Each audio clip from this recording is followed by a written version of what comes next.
Hey, it's State of State. We got your Nittany Lion update. It's a football discussion with Tom and Justin, so kick back and press play. With former Penn State and NFL defensive back Justin King, I'm Tom Hannafin. This is State of State. This podcast is presented by BetOnline. Football is back, and BetOnline is your number one information source for all your sports wagering with all the up-to-the-minute stats, news, scores, and matchup breakdowns. Get the latest game odds, spreads, and totals from the NFL and college football right at your fingertips with BetOnline's real-time updates, stats, news, and odds. From week 1 all the way to the college football playoff and the Super Bowl, BetOnline gives you the access to the best football promotions and contests available anywhere online. Head to betonline.ag today or use your mobile device to get in on the action. Remember, use our promo code BELIEVE, that's B-L-E-A-V, to receive your 50% welcome bonus on your first deposit. State of State is presented by BetOnline, where the game starts. Also, State of State is a proud supporter of Blue White Outfitters. Blue White Outfitters was created as a retail shop meant to highlight the confidence, competitiveness, and fearlessness of the elite athletes found throughout the history of Penn State University. Check out the latest Lockdown U and Lawn Boys merchandise now. All sales from Blue White Outfitters directly benefit Penn State student athletes. Visit www.bluewhiteoutfitters.com today. And if you're looking for the perfect beer for Penn State football season, we've got you covered with the State IPA. Special thanks to our friends at Funk Brewing for creating the best tailgate and game day beer for Nittany Lion fans. State IPA is available now at beer distributors, grocery stores, Funk's tap rooms, plus select bars and restaurants. Visit www.funkbrewing.com/beers/state-IPA to learn where and how you can get State IPA. Check out the link in the description of this podcast for more information. Must be 21 years or older to purchase. Please drink responsibly. Hi, everyone, and welcome to the first ever live post-game show for State of State. He is Justin King. I'm Tom Hannafin. Penn State just wrapped up a odd road win against Northwestern, number 6 Penn State, finishing up some play before their bye week. They win the game by a score of 41-13. This didn't feel like a 41-13 win, Justin. I've been dying to do the show with you since this game really kicked off because offensively, the team looked like it didn't even wake up from a coma until the third quarter. Do you have any sort of light that you can shed on what we just witnessed? Well, we talked about it all week when we mentioned the major risk factor of playing away at Northwestern and just the energy level being so low that sometimes you come out asleep. It's 11 a.m. kickoff and coming off of a whiteout type of game where the atmosphere is at 10 max of just college football or just sporting events in general, to come out and just executing your craft in front of pretty much a lackluster fan base, and you just can't let it rub off on you. But I think Penn State let it rub off on them a little bit. We're starting off, you just said, like they came out looking asleep, right? When you talk about the turnover margin coming out and immediately a fumble. And obviously the defense had a +4 margin on that where they stopped them to a field goal. But just the way that they came out, it was just lackluster and just sluggish. But we mentioned, like I said, we mentioned that earlier. That's the thing that made me nervous going into this game, but end up coming out with a 41-13 win. And it seems like every time we have a blowout outcome, we can still point at these different things. And so for me, when I look back and I scale out to the macro of it, it's like, okay, we're still in good command of what we want to do this season, but came out asleep. Yeah, that final score doesn't tell the whole story, and this is the 12th straight game Penn State has scored 30 points or more dating back to last season, so it's like, okay, cool, but the means by which they did it was odd. Just a reminder to everybody that's joining us live, first of all, thank you so much. This is the first time we're doing it and kind of on 24 hours notice. We appreciate you guys filtering in. Get involved in the comments section. I believe the super chat function is engaged, so if you guys get involved with super chat and donate, that goes directly to the channel in terms of what we're able to do with this show, hopefully being able to do more of things like this and beyond. So thank you for that. I can see a bunch of you guys already getting in the comments section. Like, subscribe, turn on notifications, rate us. This will air on demand, I guess you can say, on our audio only platforms and of course on YouTube after the fact. But we're just kind of diving into this. I'm seeing Diana in the comments section saying scary first half. I completely agree with you. Eli also saying glad we're able to clean it up after the half. Listen, things did get cleaned up, but I do want to focus on that first half because I was texting you. I couldn't necessarily tell what the problem was. And it was more so, I don't even want to say it was more so the passing game. Both facets of the offense necessarily weren't operating well. Let's start with Drew Aller. What did you like from him today? What did you see from him that was worrying?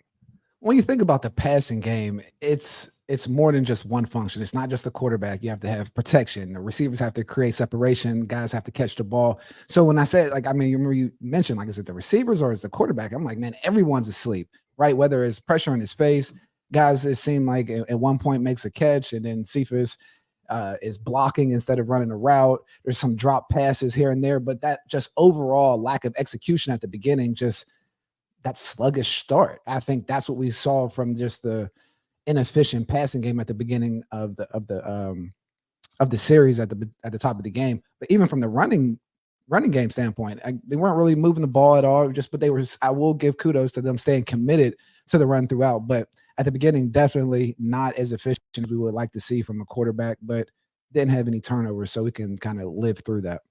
Yeah, we keep coming back to that. Drew Aller has yet to commit a turnover this season or as a Nittany Lion. Penn State finally had its first giveaway, its first turnover of the season on literally the first play of the game on that opening kickoff. So that was kind of setting the tone for what we were going to see.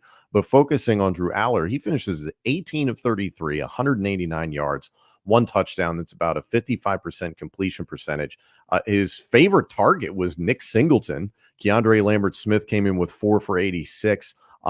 Specifically, Singleton, his load was accentuated because of an injury sustained by Katron Allen. So we'll get into that in a moment, but I want to focus on Drew Aller. There were instances that I saw, Justin, where he allowed his mechanics to be flawed. He was affected by the pass rush of Northwestern. There were plenty of instances where it looked like he and his receivers just were not on the same page. And it harkened back to me some of those worse games for Christian Hackenberg once upon a time, a dude with all the arm strength in the world, but the inaccuracy problems cropped up often during his time. It was kind of something that unraveled a bit during this game, and it brought you back to what happened against Illinois, but it almost seemed worse. Not entirely sure what to pin this on, just kind of young quarterback kind of still getting used to these road starts. Absolutely. That's where I would initially go. I mean, we've seen him in a whiteout. We've seen him throughout different games. And again, it's only the fourth game of the season going into the bye week. There are a lot of different adjustments need to be made. And when we talk about just the development arc of a quarterback, a lot of it comes down to snap count and just him understanding the different aspects of the playbook and operating in that, I think is extremely critical moving forward. And especially at this point. So I wouldn't raise any red flags too much because I would put equal onus on the receivers in terms of giving a pocket. There were certain catches that should have been made. And when you're helping out a young receiver, I mean, we talk about Katron Allen going down, and that's one of his premier running backs in the backfield. Obviously, Trey Potts steps up big, coming in and providing some value as a veteran running back, and even getting Nick Singleton into the passing game and just making those nice, efficient, manageable throws. And that's, I mean, there's two heads to that coin, right? Where it's good for the offensive coordinator and Mike managing the throws and not doing anything in the turnover area, but at the same time, opening up the playbook so we can see Drew as his special phase, because I think we see him shine best when he's on the move in the pockets, kind of breaking down and extending plays. And a lot of times at the beginning of the game, it seemed like, Northwestern was kind of bringing the same defensive game plan that Iowa did, like make this kid be disciplined throughout the game and not let him break out and, have success from that standpoint, which we did see later in the game with Keandre Lambert just breaking through and hit him on an open strike. So I think that's a growth development curve that you're expected to see through a quarterback, but it was definitely an ugly first half to be clear. But with the way the rest of the game just kind of take it in totality. Keandre, you mentioned him. I thought his second half was better. And I think something clicked for him in that when he caught the ball, he was making sure that he was going to do something with it. He had that nice long completion down the sideline, was trying to make a couple guys miss. When you started to see multiple receivers platooned out there, like for the most part, we've seen like the top 3 or 4 wide receivers out there. And I mean, Dante Cephas, Harrison Wallace is still out, obviously, but Liam Clifford, and then Keandre Lambert-Smith, obviously. So when you started to see Caden Saunders, Amari Evans, it's like, okay, these guys are messing up. So this is Franklin putting guys out there being like, somebody go out there and make a play. I think that message was received by Keandre there in the second half. And then it was like, hey, I got to be the guy. I got to step up. Even still, there's a lot that you still want out of this receiving core. Again, here's the thing with Aller. Today was check down Charlie. And I don't know what that was. I don't know if that was lack of confidence or if that was the Northwestern secondary doing a really good job, because they were not good against the pass last week against Minnesota. I think it's a combination of things where it's the defensive perspective or the defensive personality to keep everything in front of you, what Northwestern was doing. And on top of that, Mike and how he manages Drew and the play calling from that standpoint. A lot of things were coming from a 3-step drop, quick game type of situation from the offensive play calling. I mean, from the offensive pass play calling standpoint. But the run game wasn't really picking up as well. Yeah. So I think Katron Allen going down have definitely had something to do with how they were approaching the game. Because just talk about him averaging probably about 5 yards a carry and just his running style versus Nick Singleton. But with that being said, I think it comes down to receivers making a play. I mean, it was funny as the game was going on. I had a friend who played for the Northwestern team we played back in 2005. He sent the box score of the end of the game. And it was very interesting because he was like, man, you guys should be blowing us out. What's going on? And when you look at the box score of when we played, it was a very lopsided game. Mike Robb threw 3 touchdowns, 3 interceptions. But when you looked at the touchdown category, it was a high clip of big plays and scoring touchdowns. So when we get down to the receivers, I'm trying to draw the point of it comes down to guys making plays. And if guys aren't going to make plays consistently, we talked about it earlier a couple of weeks ago, not having that premier possession receiver where you can go to on 3rd and 6, 3rd and 4, because those are the key possessions in the game where we notice a lack of that number one receiver. We can go to this guy. Started to happen later in the game with, again, Keandre Lambert. And I think he has to be at this moment our big play receiver and our possession guy. Possession guy. Move the sticks. I mean, move the sticks. So you saw a nice little dig early with Dante Cephas and different things, but he's been inconsistent with just, I don't know if it's not knowing the playbook. I'm not sure if whatever it is, a little drop. I think he could have had a nice play on the deep ball where he ran out and up after it was a turnover on downs or something happened in the fourth quarter where it was a major missed opportunity. Like the 3rd down, it was the drop by Cephas. But just saying receivers need to make plays at the end of the day. So I think rotating those guys in there from Caden Saunders and all those different guys is critical, because I think it's getting to the point of the season like, yo, who's going to step up and claim the 2, 3, and 4 spot as a receiver? And I think that's James' way of putting the onus on the receivers and to see who's going to step up, and they need to step up. They've been talking about that since winter workouts, really. I do want to get to some of the questions here in the comments section. Thank you to all of you guys that are tuning in here live. This is from Eli. Tackles for loss and sacks aplenty today. Was that due to a bad Northwestern offensive line, or was that our defensive line showing it is really elite? I saw Aeneas Hawkins, a friend of ours, on social media talking about how Dion Barnes, the defensive line coach, first year as a defensive line coach, has done an excellent job. Granted, there's a ton of talent that he inherited, but it seemed like I think it was both. I think this is not the best Northwestern offensive line, and I think the way that front 4 was able to get a pass rush, and then, yes, Manny was pulling out blitzes, but, I mean, what did you see from those 2 units? Well, when you think, just to touch on first the defensive line coaching position, and it's in the football ecosystem. I mean, it's one of the premier coaching positions and probably one of the hardest ones to find, because just defensive pass game work, run game work it's an art in itself. It's essentially kinesiology and combat fighting in the interior line. So kudos to Dion Barnes with that. And I think we've seen just the elite talent from Penn State today. I think later in the second half, early in the 3rd quarter, Penn State started to really have a chance to pin their ears back and really show that pass rush. And I think they answered the call when we talked about elite defensive line play, where there wasn't a clean pocket in the first half. Obviously, Northwestern had a horrible offense, but football is an execution game. You can have a statistically bad offense and a dominating defense, but you still have to execute. You can have an interception that you can drop. You can have an open pass that you can let go through your fingers. So it comes down to execution. So to see those guys execute at a high clip into where they look like a suffocating, anaconda-like defense up front. And when we talked about it earlier, like closing out games, I think we saw that today with the interception with Daquan Hardy from a pressure early, Zane Durant jumping in there, and even DDS with Dennis Denai Sutton. I think he really flashed earlier along with Chop, Adisa, and all those guys. Mm-hmm. I do want to get to another comment here. This is from Chris. Chris, you've thrown a lot of comments in here, so I apologize. It's getting to some of these Penn State Monte Alto grads. So thank you, Chris, for tuning on. For rough games like these, do you think the players need to step up more or the coaches? I mean, I love that we're talking about it's a rough game because it was a 41-13 victory. I know it doesn't always. It just didn't feel that way. It doesn't feel that way. I definitely understand, but I think that goes into the positive category. But it's always on the players to perform.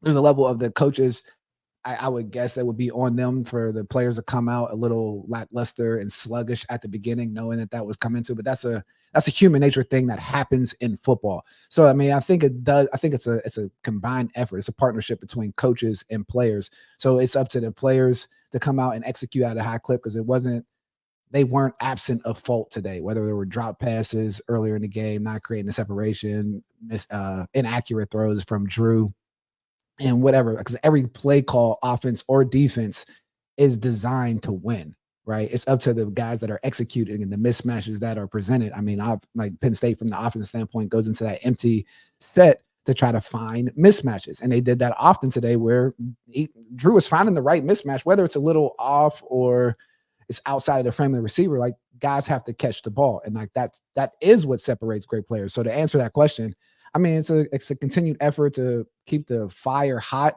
from the coaches and making sure that they're executing at a high clip and opening up and let them have some confidence, like open up the playbook on both sides of the ball.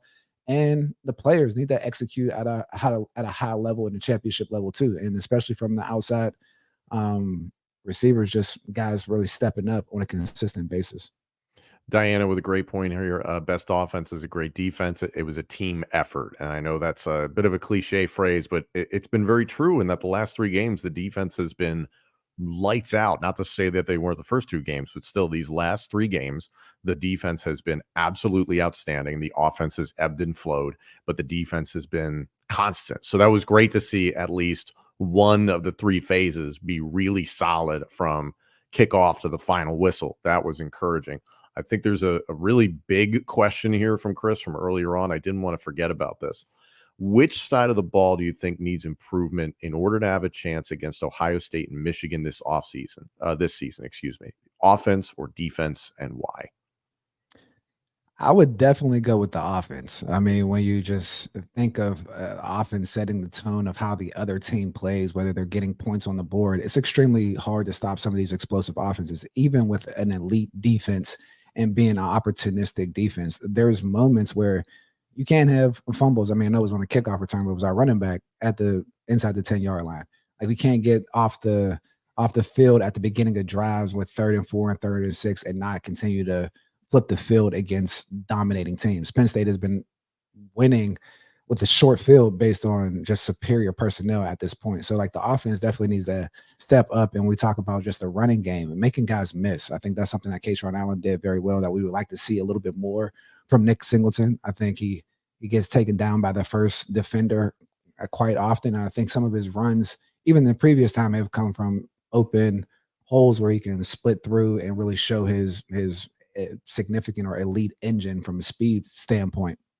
But as we continue to do that, I mean, we've seen Trey Potts, even from his run that he had, that was a nice little move. He made somebody miss in the open field. So just more elusiveness in those big plays on a consistent basis, I think, is what we would like to see from Penn State's offense that would open up just the dynamics that, I mean, they're putting on the field.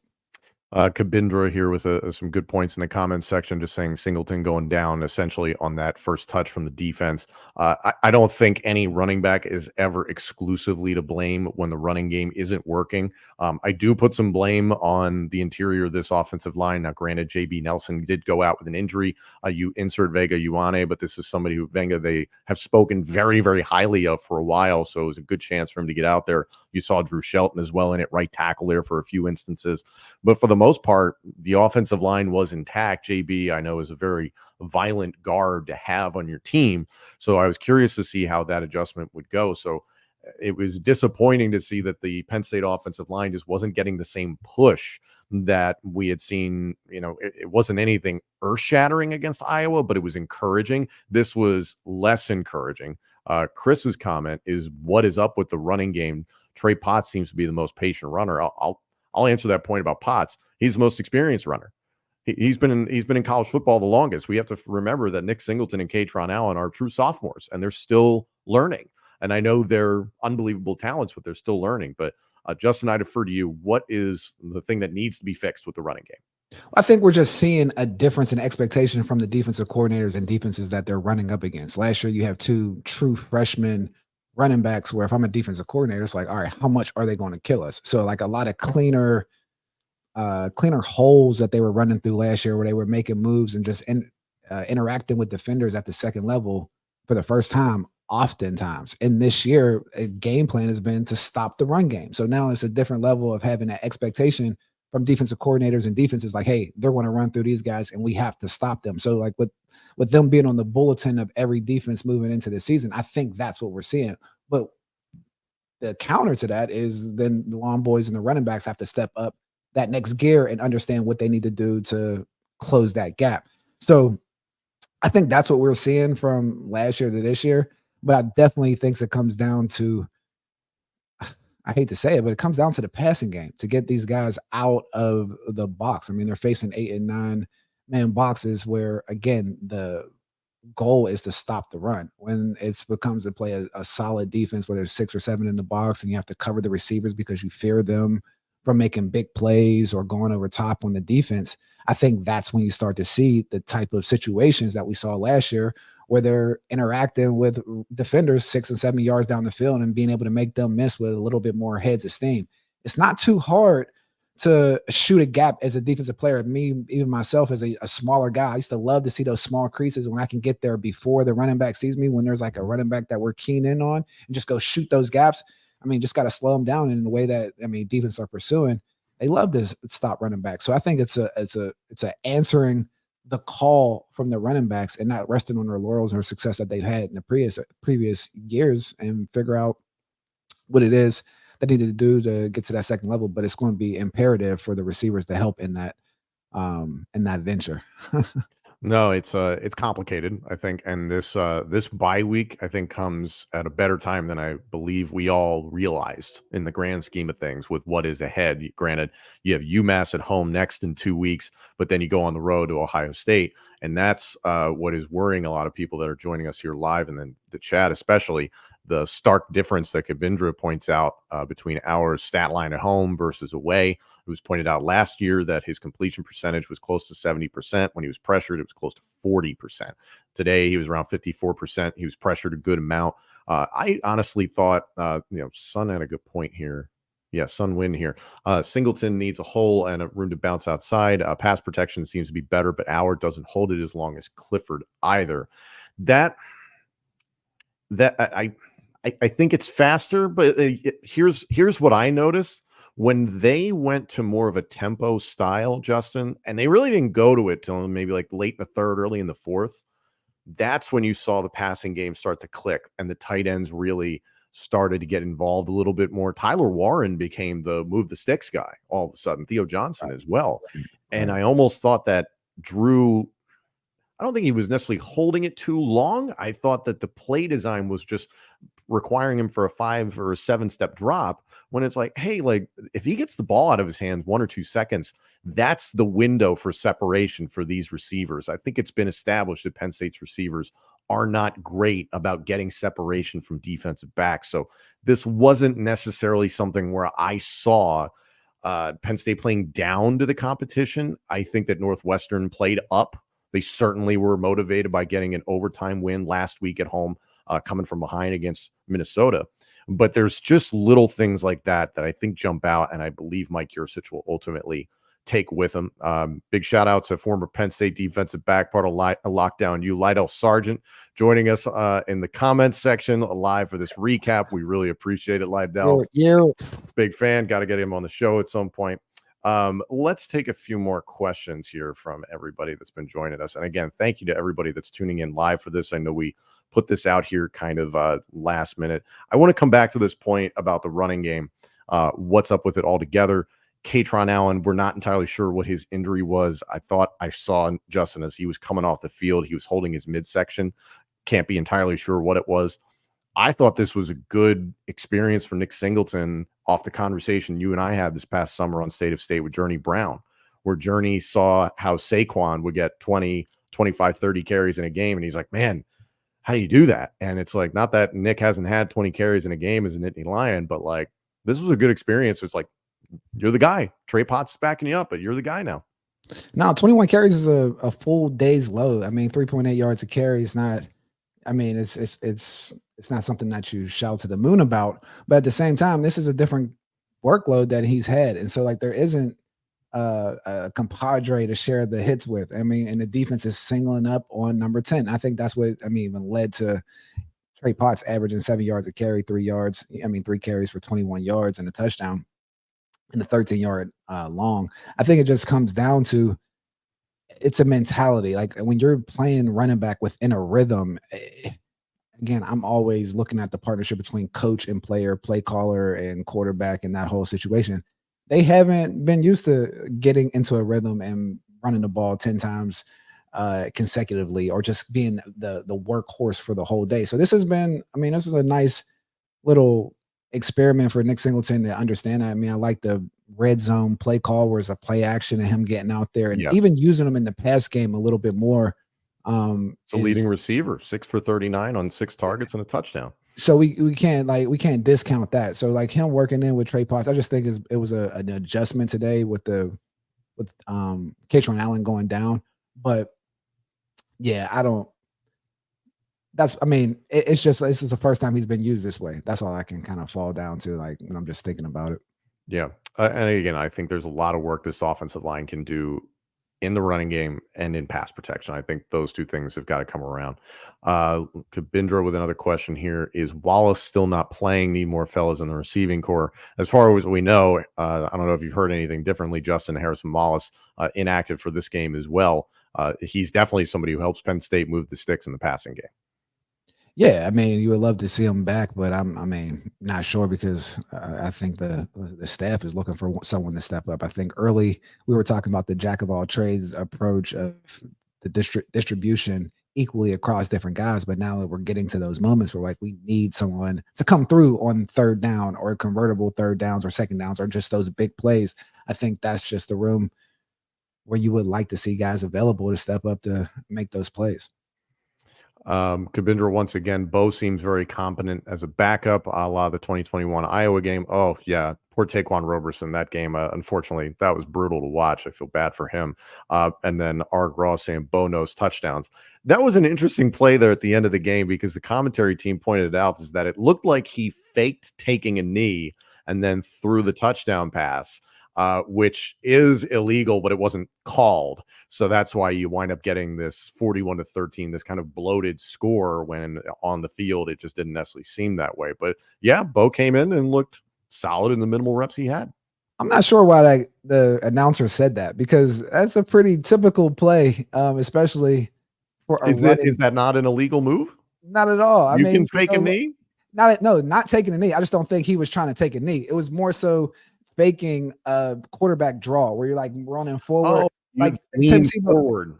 Yeah, like Tim Tebow used to do, or just any type of running quarterbacks in the RPO type of style. So you get that going, especially from the history that that Bo that's been putting on film, where it's a lot of just run plays. So you get that because the defense is probably thinking like, hey, we're not going to run too much. Let's crash with him and throw the ball. So I think that's a typical counter for a running quarterback. So I wasn't really sure what that officiating announcer was talking about. Yeah. Am I the only one who, in like the officiating announcers, I don't want to hear from you? If it's not Dean Blandino, man, I don't want to hear it, man. Dean knows the game, because like when you're talking about the rules, it's like understanding the rules versus understanding the context of the game as well, what the coaches are trying to do. And I think that was just an announcer that wanted to show his knowledge of the rule book. Yeah, I'm just like, I just tell me what the final decision is. I don't like, you want to sit there and speculate, that's cool, but I don't necessarily need, some dude in a suit that he bought at Kohl's sitting in the studio being like, I think it's this, and then he ruins the whole moment for you, or he's just like flat out wrong. Like, I don't necessarily need that. Rick getting involved here in the chat. Thank you very much. The running game would kick butt if Bo Pribula got some packages and more playing time. You and I have talked about this before. There was talk during the offseason that there will be a quote unquote Bo Pribula package for within the ones, the starting offense. We've not seen that. It's pretty much been when the game is out of hand and Penn State is at a lead, Bo comes in as part of mass subs with the twos, the second team. What do you think? Would you like to see the Bo package, quote unquote, with the ones? You would like to see the Bo package, and you would also like to see more efficiency from the pass game from the ones, right? So it's like we talk about rhythm and getting guys rolling in the offense. I mean, Drew's going to be our guy rolling forward, but I am not against Bo getting some more action earlier in the game and just throwing that wrinkle in the chain, whether it's a pass game offense from a running quarterback where they have to just be prepared. Because even when we think of those red zone attacks with play action passes, a lot of the first 4 games or first quarter of the season is setting up your offensive coordinator or his chessboard for the rest of the defenses that are watching how they prepare. So putting as much information and things out there as possible so that other teams have to prepare for a multitude of looks. I think these first 4 games would have been the best time to do it, but I don't think it's too late to try to get some action with that coming out of the bye week, especially again moving forward, because I think Bo has shown to be very productive and an efficient weapon on offense. Yeah, RG saying here could be saving it. Maybe it'll happen in a few weeks, and I actually completely agree with that. If this is something you didn't see rolled out until break glass in case of emergency against Ohio State or Michigan, that would make sense to me. So speaking of Ohio State and Michigan, this is a comment from Chris from earlier on in the show, and I did want to circle back to this because it's much more of a macro question. Do you think that the team's skills, play style, etc., is competitive enough to beat Michigan and or Ohio State this year, or am I getting panicked too soon? I think you're getting panicked too soon, but I think we match up better with Ohio State than Michigan, just based on our weaknesses and strengths. I think from just across the board with Ohio State, we match up probably the best we have over the past 5 to 10 years. Just the style of play that we play, whether it's just like length, speed, a horizontal game. But obviously Michigan has been built differently, where I think we've had the edge on the edges, whether it's the receivers and skill positions over the past, I don't know how long, but just that interior makeup and Michigan's commitment to building up that running game and interior offense and defensive line has been a little bit tilted in their side. So I think it comes down to that game when we talk about true execution and playing the chess game of finding the matchups throughout the game. So to answer the question, I think we match up better with Ohio State, and Michigan's the one that gives me angst. I completely agree. And if anything, I have a little bit more angst about the Ohio State game now after what happened today, just because, again, it's a road game that's going to be in Columbus. And I've been talking about is that it seems like a race between Kyle McCord and Drew Aller, who is the better quarterback at that time. I still believe Drew Aller is the better quarterback at this point in time, but he clearly in his 2 road starts has struggled. And I don't think Columbus, Ohio isn't going to have the central time zone problem. So hopefully, maybe that's the culprit. I really don't know. Maybe it's just playing away from home and he's getting used to it. That's entirely likely. But playing in Columbus is one of the few things about this game that is giving me pause. I agree with you. I think Penn State matches up well, and considering the way Notre Dame gave Ohio State trouble, I think Penn State will exacerbate a lot of those things that were glaring, and especially the way Penn State's defense played today and have played now the entirety of the season, 3 straight weeks, absolutely lights out. Number 1 in total defense coming into this game, and I don't see that stopping. Question here from Jay Biz. Why didn't Manny Diaz mix up the D with some zone? His calls are too obvious sometimes. Not sure what you saw, Justin. I thought he had a pretty good mixture of defenses that he was calling against, and especially from just a personnel standpoint, you don't need to get too exotic with the blitzes. I mean, that just leaves you open in certain areas. I mean, so playing as straight up as possible, especially when you have the edge and I think the talent area or the talent column. I mean, it's pretty good. I think he calls timely pressured defenses when he feels some type of press coming in from the run game. I don't think it's yeah, I don't. I just think that's his identity, and I think I more so lean on the respecting of someone that understands their identity because they build everything around that. And so, I mean, it can be a you can maybe tell what he might do, but he switches it up. He's known to be a multiple look defensive coordinator. So, if you're feeling that you understand what's happening, I would get ready for the counter moving forward because I think maybe about their offensive coordinators like, hey, we know what we're going to do, and we're going to start seeing some switch ups. And I mean, we see it later in how the games have progressed. And when mid third quarter comes, the dogs get loose in terms of pass rush and turnovers start to create. So, I mean, again, 41-13. I think that's his identity. Just to answer the question. Yeah. There was a 3rd and 15 for Northwestern deep in Northwestern territory where he sent virtually an all-out blitz. I think he left 4 or 5 defensive backs in the backfield, and that was the one that I believe Ben Bryant nearly converted. They measured it, and it came up 4th and like 6 inches. So that was the only one where I'm like, hey, man, just drop everybody back to, with the line of scrimmage, just, bend, don't break on 3rd and 15. And then they get to stop the next play because they wound up being they wound up revising the call, and it wound up being 4th and short. And then I think they got the stop on 4th. I think they got the stop right correctly. So it's like calls well that ends well, but hey, it's 3rd and 15. I don't need to tell you this, but it's like, hey, you're willing to give up a few to just get them to 4th and punt.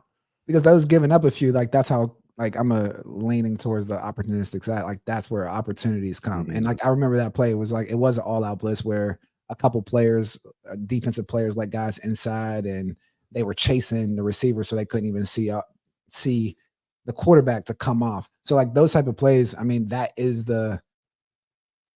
the risk reward of an aggressive defense. So once you assume that aggressive defensive identity, you know that you might give up some plays. It's like a cornerback. Not everyone's going to be a lockdown. You got guys that are Marcus Peters that give up a lot of touchdowns, but they create a lot of turnovers. And I think there's an accepting and a balance between the two. So I love the fact that he leans on the aggressive side.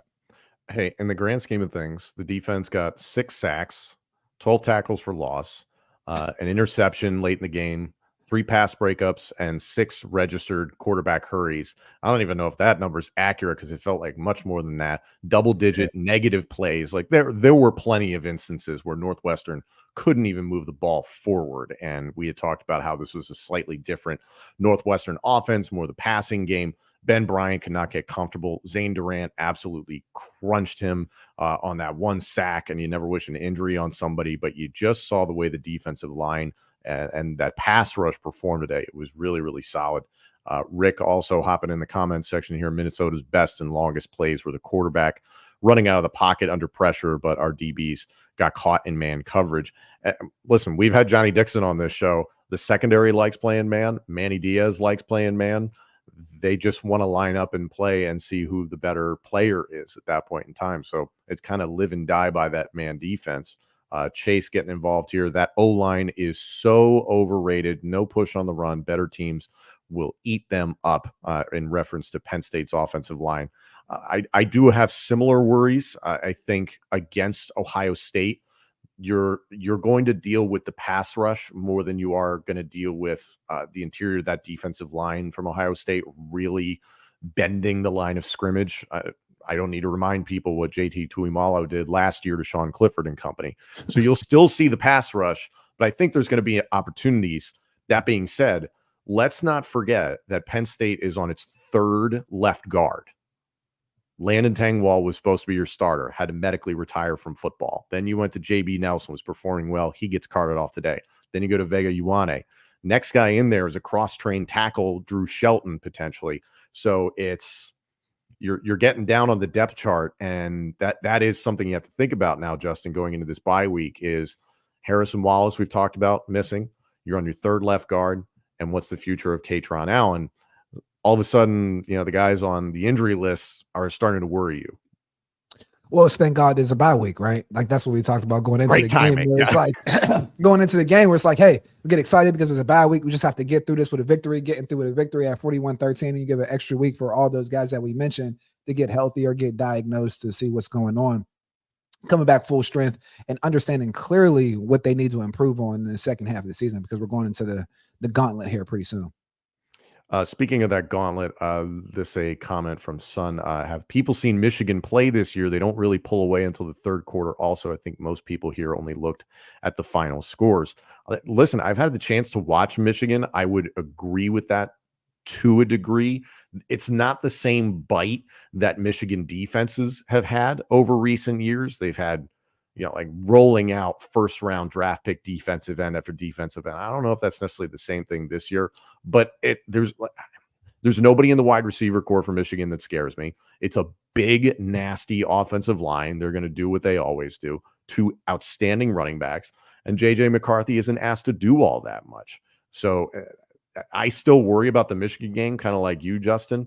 Having that game at home, contrary to the Ohio State game, makes me feel a little bit better. And hopefully by the time November 11th comes around, they've shored up these problems. Again, I think you just hit it. This bye week is really timely for Penn State. It's not a desperation mode thing, but it's like, hey, let's get healthy. Let's regroup. Let's talk about what we need to fix. Yeah, I mean, that's the first quarter of the season too, right? Like the first 4 games. And I mean, it's all about making adjustments and continuing to get better. Right? I think what we get worried is when we see the same problems show up. Right? I mean, at one point we were worried about the run defense. I think today we started looking at the run defense a little bit different. We question what does the pass rush need to look like for it to be elite. I think this week they answered that question. So some of just the areas in where we want to just see improvement and just talk about explosive runs and just besides the first series of the season, like explosive plays and just really ramping that up because like it seems like based on the score we have an explosive offense, but like dynamics of a fight or a game change based on that beginning, those first 2 quarters of a game, and that dictates how offensive coordinators call their plays. That dictates how defensive coordinators call their defenses and their pressures, and it's just up to us to like make sure that we check all those boxes and really, I mean, hitting on all cylinders from the offensive standpoint. Because I think from the defense, I think we're pretty sound to elite across the board. Rick, to your question here, we talked about Trey Wallace not out there today, has still been unavailable from a medical standpoint, as far as we know, the last few weeks. So hopefully Trey gets back soon. And then a question here from Chase, why no play action? I do have to disagree. I thought there was a fair amount of play action. It just don't know if it necessarily had the same effect. What did you gauge from the way Yurcich ran the offense? I mean, you talk about touchdowns. I would say that the fake draw or the fake kneel from Bo was a play action because it's like a fake run to a throw. And then Nick Singleton's pass that he had from a play action standpoint from the goal line, that was another play action pass. And both of those came up with touchdowns. So it was the efficient play action calls. So I didn't really see a problem with it. And I think what it really showed to though is like that was a part of their counter and coming out and continuing to run the ball, even when they were not seeing the success that they would probably like to see from a Nick Singleton, where it's just under 4 yards of carry and still setting it up for those short yardage play action passes to be efficient and effective. Mm-hmm. Rick, thank you for your donation. We appreciate it. Again, all Thanks, Rick. questions that go in the super chat help us do this a little bit more often here on the channel. So we appreciate you guys that have been joining us live. I've said it before, this is going to post on our audio only platforms, wherever you get your podcasts. In a matter of moments, we'll get this uploaded. This is going to be on our YouTube channel. Justin, final thoughts on this game, because it felt ugly. It felt a little sloppy at times, especially in the offensive side of the ball. Defense was phenomenal once again. And the score doesn't necessarily tell the story, but you hung 41-13 on a Big Ten opponent that you should have hung 41-13 on. Like the good friend on our show, Todd Blackledge, said, it is hard to win games on the road in the Big Ten. So just coming from a personnel standpoint, a player standpoint, anytime that you win a game 41-13 going into the bye week, starting the game the way that we did, having a negative turnover margin, and still coming out with that level of victory and still being clear about what we need to improve on, I feel good coming out of this game. Obviously, it puts you in that right frame of like, we still won. We're talking about building confidence and winning different type of ways, and very clear expectations and improvement points that we need to operate on with a 2-week gap going into the bye week. So I feel good about this victory. It was still, again, I like ugly victories at the beginning. We just need to start cleaning those up. You're a defensive guy. You love an ugly victory.